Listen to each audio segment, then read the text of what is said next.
साथियों, अभी अभी भाकपा माले की एक टीम तुरंत मणिपुर का दौरा करके आई है और उस टीम्स के एक हमारे साथी हमारे साथ मौजूद है, प्रतिमा एमवीपी जी। हम इनसे जानेंगे कि पूरी जब वहां टीम गई तो पूरी टीम के क्या हालात, वहां के क्या हालात थे और क्या कुछ अनुभव यहाँ के रहे। हम चाहेंगे कि आप सबसे पहले वहां के अनुभव साझा करें। तो हम ही लोगों का 8 मेंबर्स टीम है हम जो मणिपुर गए थे। इस महीने की 10 तारीख से 13 तारीख हम लोग पूरा मणिपुर में ही थे। तो भाकपा माले से हम ही लोगों के बीच में जो विवेक दास जी है वो असम के सेक्रेटरी भी है और कॉमरेड क्लिप्टन है और साथ में कृष्णा बेनेजी है एपवा के और है और आइलास की टीमें हैं वहाँ का जो अवनी जक्सी और माधुरिका और एक इंडिपेंडेंट दलित राइटर्स है सरस्वती एंड में उस टीम में हम लोग आधी थे। तो जब हम लोगों ने वहाँ जाके देखा तो 10 तारीख को हम लोगों ने इम्फाल पहुँचे। तो उसके बाद हम लोगों ने जो वैली के जो इम्फाल के जो आसपास है वहाँ भी रिलीफ कैंप थे, तो उसी रिलीफ कैंप में हम लोग चले। तो वहाँ जाके ऐसा देखा कि जो माहौल पूरा मणिपुर में जो बना ये एक आप लोग कहिए कि ये एक दो कम्युनिटी के बीच में जिस तरह का जो हिंसा बढ़ावा दिया ये लेकिन पूरे दुख की बात है। क्योंकि जब मई महीना 3 तारीख से वो वायलेंस शुरू हुआ था मणिपुर में, तो 3 तारीख से लेके 4 तारीख और ऐसे ही चला था वायलेंस। तो हम लोगों ने फिर 11 तारीख 12 तारीख 13 तारीख इन चारों दिन में हम लोगों ने विभिन्न जगह विजिट की है। जो वैली का जितना रिलीफ कैंप है और पहाड़ का जितना रिलीफ कैंप है, चाहे कांगपोकपी हो या चाहे चुराचांदपुर हो, हर जगह हम लोगों ने देखा। और वहाँ 100 मतलब 100 से ज़्यादा ऐसा रिलीफ कैंप है। सिर्फ चुराचांदपुर में भी 100 से ज़्यादा है और कांगपोकपी इलाका में भी है और वैली एरिया में जो मैती कम्युनिटी लोग हैं वो लोग का भी बड़ा बड़ा ऐसा रिलीफ कैंप है। तो इसी में पता चला कि जो वायलेंस वहाँ हुए हैं शुरू से, तो वहाँ के लोगों से हम लोगों ने बातचीत की है। मैती कम्युनिटी के बीच में भी हम लोग गए हैं और रिलीफ कैंप में जैसे, और जो कुकी कम्युनिटी के रिलीफ कैंप में भी हम लोग गए हैं। और उसके अलावा हम लोगों ने विभिन्न जो सामाजिक संगठन है मैते और कुकी का, तो वहाँ हम लोगों ने यही बात मिला कि जो इतना जो वायलेंस वहाँ पर हुआ, ये लोगों का ये कहना है अगर वहाँ का जो सत्ताधारी जो सरकार है, एन बीरेन सिंह का जो सरकार है, वो अगर चाहा होता तो 2-3 दिन में वो वायलेंस रुक सकता था। लेकिन उन लोगों ने ये नहीं किया, बल्कि ये वायलेंस को, हिंसा को बढ़ाने का वो लोग एक चांसेस दिया, ऐसे लोगों का कहना है। तो बहुत लोग एन बीरेन सिंह के ऊपर भी नाराज़गी है, बहुत कुकी कम्युनिटी भी नाराज़गी है और some intellectuals from Maiti community also, वो लोग भी नाराज है। तो इसलिए हम लोगों ने देखा पूरा देश में जहाँ जो डबल इंजन के बाद सरकार की बात भाजपा ने जो बोले हैं, तो मणिपुर में तो हम लोगों ने देखा कि कैसे ये डबल इंजन का सरकार चलते हुए जो हिंसा, जो विभिन्न जो कम्युनिटी के बीच में जो जितना हिंसा होते हैं, ये इसी से पता चलता है कि ये एक बोल सकते हैं कि एक स्टेट स्पॉन्सर्ड हिंसा, ये इसे कह सकते हैं। क्योंकि जब मणिपुर में शुरू से ये हुआ था, उसके बाद और कुछ मतलब जुआ जो कुछ लोगों ने वो थाना जाके पूरा बंदूक के पुलिस का जितना वो उसका बंदूकें है सब छीन के लाते हैं, और उसके बाद दोनों कम्युनिटी के बीच में जिस तरह का जो हिंसा हुआ उसी से लेकिन बहुत लोगों का मौत हो गया है। करीब 150 का जो संख्या का जो लोगों का मौत हुआ है, और उनमें से मतलब करीब 60,000 लोगों का वो बेघर हो गया, चाहे जो कुकी कम्युनिटी का हो और चाहे मेटे कम्युनिटी का। तो दोनों तरफ का नुकसान लेकिन ज़बरदस्त हुआ, और ख़ास करके जो गरीब लोग हैं उनका ज़्यादा ये असर लेकिन पड़ा है। जहाँ जहाँ उन लोगों का जो पहाड़ और वैली का जो डिस्ट्रिक्ट बाउंड्री जो लोग हैं उन लोगों ने दोनों तरफ का लोगों का भी मतलब पूरा वो लोग उसका ऊपर असर पड़ा। जो भय से जो डरे हुए लोग अपना गांव छोड़ के चले जाते हैं किसी अपना कम्युनिटी के बीच में, और वहाँ वो अनुपस्थिति में पूरा जला देते हैं।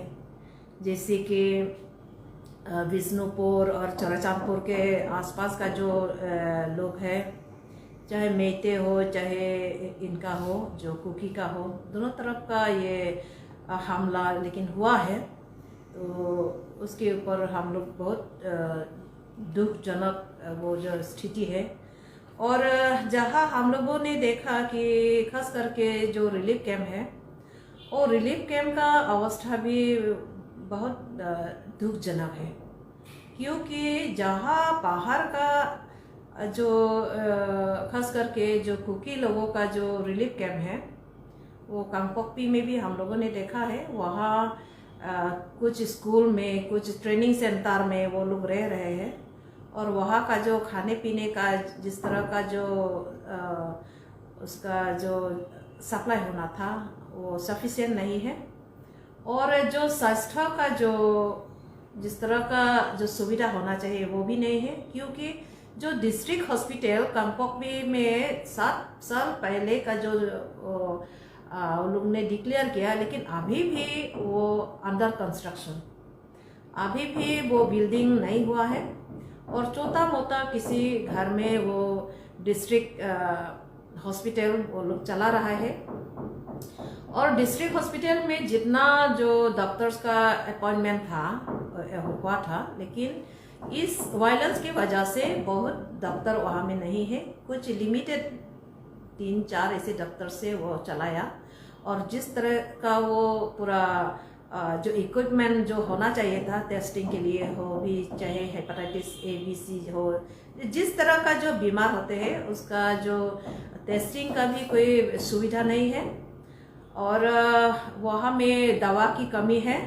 और लैक्टेटिंग मदर्स के लिए भी वो सुविधा नहीं है,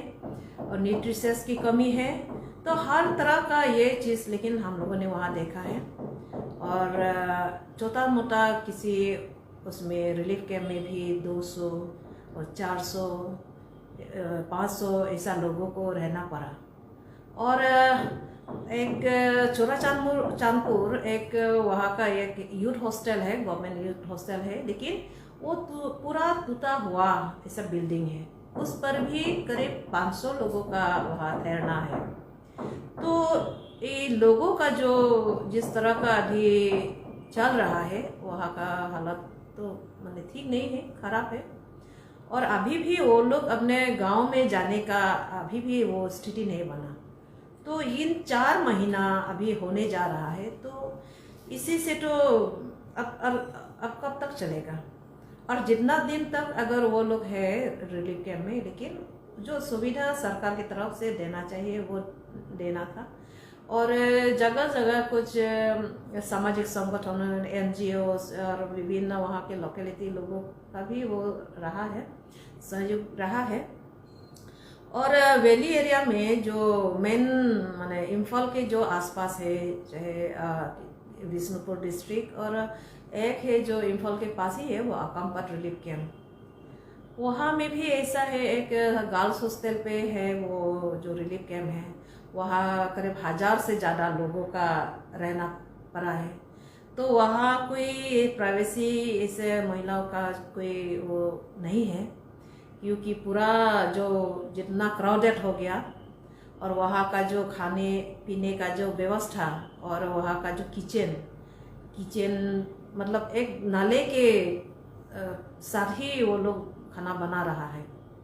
और एक जगह ऐसा है कि वो पुरुष महिला सब मार्केट से में है, उसका वहाँ में कोई प्राइवेसी नहीं है, कोई उसका वो वॉल भी नहीं है, तो खुलेआम ऐसे लोगों ने पूरा फैमिली लेकर वहाँ रह रहे हैं। सरकार के ऊपर एक आपने जिसका जिक्र किया कि स्टेट स्पॉन्सर्ड वो है, और वहाँ जब देखते हैं तो मैतेई और कुकी समुदाय के बीच एक संघर्ष है, तो क्या वहाँ जो कुकी और मैतेई समुदाय के लोग हैं, क्या वो साझे तौर पर, क्या उनका कुछ हिस्सा या एक बड़ा हिस्सा सरकार को इस हिंसा के लिए जिम्मेदार मान रहा है, या फिर वो अपने ही एक दूसरे के ऊपर ही इस पूरी हिंसा को लेकर के इल्जाम लगाए हुए हैं, या फिर इस तरह की स्थिति वैसी है? आपको क्या लगता है वहाँ पे जाने के बाद? तो वहाँ जाने के बाद तो ऐसा ही लगा है। ऐसे तो वहाँ नॉर्थ ईस्ट, पूरा नॉर्थ ईस्ट को अगर आप लोग देखिए तो सिर्फ मणिपुर में ही नहीं, कहीं भी स्टेट में अगर आप लोग जाए तो वहाँ तो डिफरेंट टाइप की कम्युनिटी लोग हैं, ट्राइबल्स लोग हैं। तो मणिपुर में भी ऐसा है, वहाँ का मेन जो समुदाय है वो मेटे है, नागा है और कुकी है। और कुकी में भी बहुत सारा उसका अंदर में वो कम्युनिटी है।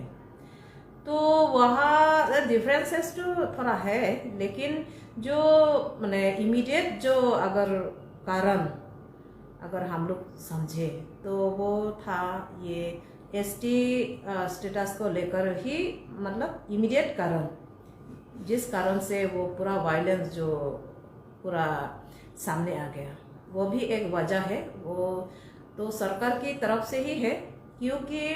वहाँ जो वैली में जो समुदाय है वो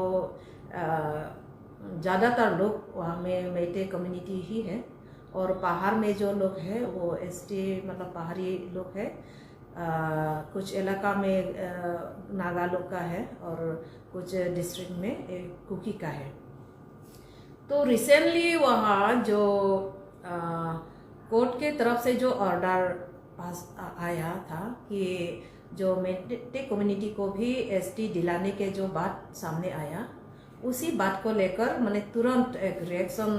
मतलब वहाँ में उभर के आया। और जो हिल्स एरिया में जो ट्राइबल लोगों का जो अपना हक था ज़मीन के ऊपर, पहाड़ का पूरा जो उसके मिनरल्स के ऊपर, तो ये लोग का अपना अंदर से एक डर पैदा हो गया। अगर ये मेटे को अगर मैंने एसटी मिल जाएगा तो उनके लिए मैंने वहाँ रहना और पूरा लाइवलीहुड का सवाल पर भी उन लोग का एक डर पैदा हो गया। और वहाँ एक ऐसा भी एक मसला है कि पूरे जो हिल्स एरिया में जो कुकी कम्युनिटी लोग के ऊपर भी एक माने ब्लेम है कि वो लोग पॉपी कल्टीवेशन करते हैं, वो ड्रग्स का मामला, नार्को टेररिस्ट, ऐसे बात भी माने वो लोग माने वहाँ का एक प्रचार है। तो इसके ऊपर अगर आप इन डीप अगर आप माने असेसमेंट में और पूरा डीप में अगर आप जाए तो वहाँ ये भी, लेकिन वहाँ से हम लोगों ने एक सूचना मिला है जो पॉपी कल्टीवेशन वहाँ हुआ, और उस पॉपी कल्टीवेशन में जो इन्वेस्टर्स है वो लेकिन कोई एमएलए में जुड़ा हुआ है, कई सत्ताधारी लोग भी जुड़ा हुआ है, ऐसे बात भी लेकिन वहाँ लोगों ने बोला। तो ये एक कम्युनिटी के ऊपर इसके माने पॉपी को लेकर जिस तरह का ब्लेम देना, ये लेकिन मुझे ठीक नहीं लगा, क्योंकि ये अभी ड्रग्स का मामला सिर्फ मणिपुर का ये मामला नहीं हुआ, पूरा देश का ही ये तो पूरा एक प्रॉब्लम है। तो इसके लिए सरकार की तरफ से जैसे उन लोगों का जो इनिशिएटिव इनके खिलाफ लेना था वो तो लेना चाहिए। और यहाँ भी ऐसा देखा कि जो केंद्र सरकार इसी में तो पूरा चुप भी है, क्योंकि जिस समय पूरा मणिपुर जल रहा था उस समय जो प्रधानमंत्री मोदी जी वो विदेश के तौर में वो चला गया, और आने के बाद भी जिस तरह का वो वहाँ जाना चाहिए था, वहाँ लोगों को देखभाल करना चाहिए था, वो समस्या को जो समझने वो चला जाना चाहिए था, वो तो उन्होंने नहीं किया। बाद में जब जुलाई महीना में, जो जुलाई के 3rd वीक में जब ये वायरल वीडियो निकल आया, जो महिला जो नेकेड परेड वाला जो वीडियो सामने आया, तब सब देश वालों को मैंने पता चला। लेकिन उसके अगर आप देखा जाए तो जो होम मिनिस्टर अमित शाह जी है और वहाँ का जो चीफ मिनिस्टर है एन बीरेन सिंह, उन लोग का तो डबल सरकार है। तो हाल में मणिपुर में जो जो घटनाएं हुई है, डे टू डे क्या क्या वहाँ घट रहा है, ये खबर लेकिन उन लोगों को मिला होगा, लेकिन पूरा सरकार साइलेंट है इस पर। तो इसलिए बहुत लोगों का ये भी नाराज है कि बीरेन सिंह का जो सरकार होते हुए भी वो लोग कुछ भी नहीं किया। तो इसलिए बहुत लोगों ने उनके खिलाफ भी बोला कि ये बीरेन सिंह रिजाइन होने में ही माने वहाँ का जो हाल ठीक हो सकता है। पूरे नॉर्थ ईस्ट में एक तरह से भाजपा की सरकार माली मणिपुर में है, असम में एक भाजपा की सरकार है, आप असम से आती भी हैं, और इससे पूरे मणिपुर की घटना खास करके देश में तब और ज़्यादा आक्रोशित करती है लोगों को जब एक नेकेड परेड वाला वीडियो आता है। और मणिपुर में आप कहीं ना कहीं देखिए तो महिलाओं के ऊपर भी एक अत्याचार हो रहे हैं। तो भाजपा की जो पूरी की पूरी महिलाओं को लेकर के एक खास रणनीति और जो इसका पूरा अप्रोच रहता है, नॉर्थ ईस्ट की महिलाएं भाजपा को मणिपुर की घटना के बाद, और इस तौर पे आप महिला हैं और नॉर्थ ईस्ट से आती हैं, असम से आती हैं, तो पूरे किस तौर पे उसको देखती है और आप इसको किस तौर पे देखती हैं? मुझे ये लगता है कि जिस तरह वो भाजपा सरकार ने जो महिला के ऊपर जो उनका जो स्लोगन था, बेटी बचाओ बेटी पढ़ाओ, लेकिन ये तो पूरा झूठा है। क्योंकि हम लोगों ने देखा जो पूरा दिल्ली से लेकर नॉर्थ ईस्ट मणिपुर तक का महिलाओं का जो हालात है, अभी आप लोगों ने सब जानते हैं कि दिल्ली में भी जंतर मंतर में जो पहलवान लड़कियां किस तरह उनका यौन शोषण के विरोध में वो प्रोटेस्ट कर रही थी, उसी समय भी लेकिन ये मोदी जी कुछ भी नहीं बोला। जबकि उन महिला पहलवानों ने जब कॉमनवेल्थ गेम, एशियन गेम और ओलंपिक से जब पदक लेके वो लोग आते हैं, उस समय बोले थे मोदी जी कि ये देश की बेटी है। लेकिन जब उनके ऊपर ये यौन हिंसा हुआ, और जो यौन हिंसा करने वाला और कोई नहीं है, वो वाजपेयी का ही तो एमपी है, वो खुद रेसलिंग फेडरेशन का ही चेयरमैन है, ब्रिजभूषण शरण सिंह। तो उसके खिलाफ लेकिन कुछ भी कार्रवाई इन लोगों ने ही नहीं किया। जबकि मैंने ये मामला जब सुप्रीम कोर्ट में चला गया, उसके बाद ही उनके वो एफआईआर भी दर्ज हुआ। जैसे मणिपुर में भी हम लोगों ने वही देखा, जो मैंने सरकार की तरफ से जो मैंने प्रोटेक्शन देना चाहिए था वो तो नहीं मिला। और जहाँ भाजपा का सरकार है वहाँ मैंने महिला लड़कियाँ वो तो सेफ नहीं है, कोई प्रोटेक्शन नहीं मिलता है, जैसे कि आप लोगों ने सभी देखा है मणिपुर का जो मामला है। मणिपुर में राहत शिविरों की आपने जिक्र किया कि वहाँ के राहत शिविर जो हैं उनके हालात बहुत ठीक नहीं हैं, और एक हमेशा से सवाल उठते रहा है कि प्रधानमंत्री मोदी ने इतने लंबे समय के बाद भी वहाँ कोई विजिट नहीं किया, वहाँ कोई नहीं गया। अभी मणिपुर के हालात क्या है वर्तमान, अब तुरंत आए हैं, तो क्या स्थिति सामान्य होने की दिशा में है या फिर स्थिति उसी तरह से है, या फिर तनाव जो है वो कम हुआ या फिर वैसा ही है? अभी मुझे ऐसा लगा जिस समय हम लोग वहाँ से लौटे उस समय तो वैली एरिया में तो थोड़ा वो नॉर्मल से जैसे दिखा है, लेकिन उनका जो पहाड़ और वैली का जो आना जाना वो अभी भी मतलब वो नहीं हुआ है। जिस तरह का उन लोगों का जो बॉर्डरिंग एरिया में जिस तरह का जो सेना का और दोनों तरफ का जो महिलाओं का जो उसके पर जो है वो उसी से तो थोड़ा समय लग सकता है। और बीच में तो और उखरुल डिस्ट्रिक्ट में और भी ऐसा मैंने तीन तीन मैंने क्योंकि वो लड़के के ऊपर भी और एक ये गोली चला। तो इन्हीं से अगर अब देखा जाए तो अगर सेंट्रल गवर्नमेंट और वहाँ का जो सरकार के वो लोग अगर चाहा होता तो ये भी मैंने एक सोल्यूशन के दिशा में मैंने जाने का है। और अभी वहाँ का जो सिचुएशन है थोड़ा नॉर्मल सी लाने के लिए शायद थोड़ा और कुछ समय लग सकता है। लेकिन हम लोगों ने जिस तरह वहाँ का जो इनमेट रिलीफ में एक अकम्पट रिलीफ कैम्प में हम लोगों ने वहाँ जो महिलाएं बॉर्डरिंग एरिया से जो लोग आए हैं मोरे से खास करके, वो महिलाओं ने बोला है कि जल्दी वो लोग अपना गांव में अपना बस्ती में जाना चाहते हैं। वो लोग का ये कहना है कि हम लोग को ये वायलेंस हम लोग को वो नहीं चाहते हैं और सरकार के तरफ से उन लोगों को अगर वह प्रोटेक्शन दे तो वो लोग अभी जाने के लिए तैयार है। तो इसके लिए तो सरकार के तरफ से वो माहौल तैयार करना है कि उन लोगों के बीच में मतलब डिवीजन ना करके कैसे एक साथ फिर से एक नॉर्मल सी तरह एक शांत मणिपुर बनाने के लिए तो उन लोग का ही जिम्मेदार है सरकार की तरफ से। आपने सुना कि पूरी एक अनुभव और वहाँ की जो टीम गई थी उसके साथी हमारी मौजूद थी। पूरी बातचीत उन्होंने बताया कि पूरे मणिपुर की क्या स्थिति है, अभी की क्या स्थिति है और सरकार का मणिपुर की तरफ क्या रुख है, सरकार किस तरह से राहत शिविरों को में बेहतर सुविधा नहीं दे पा रही है और सरकार का कोई भी प्रतिनिधि अभी भी केंद्र सरकार या फिर वहाँ की भाजपा की स्थानीय सरकार हो किस तरह से हिंसा को होने देना चाह रही है। बहुत बहुत शुक्रिया आप लोगों का।